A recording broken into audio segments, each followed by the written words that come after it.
এক বনে একটি কচ্ছপ ও একটি খরগোশ বাস করত। তাদের বেশ ভালো বন্ধুত্বও ছিল।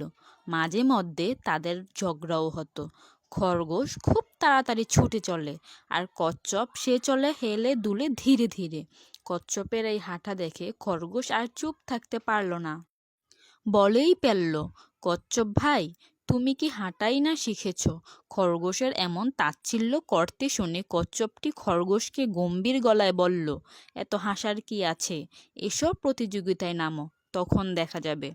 কচ্ছপের কথা শুনে খরগোশ হু হু করে হেসে বলল, প্রতিযোগিতা কার সঙ্গে? তোমার সঙ্গে? বলে আবারও হাসতে লাগলো। আচ্ছা, তুমি যখন বলেছ তবে তো রাজি হতেই হয়। শুরু হলো প্রতিযোগিতা। খরগোশ একটু দৌড়েই পেছনে তাকিয়ে দেখে কচ্ছপ অনেক অনেক পেছনে পড়ে আছে। খরগোশ ভাবল, এখানে পৌঁছাতে কচ্ছপের অনেক দেরি হবে, তাই একটু বিশ্রাম নিয়ে নেই।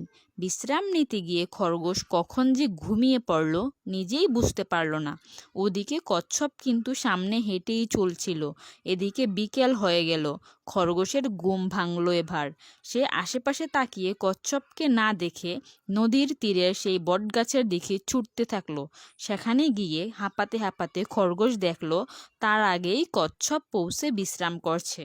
এই গল্প থেকে আমরা কি শিখলাম?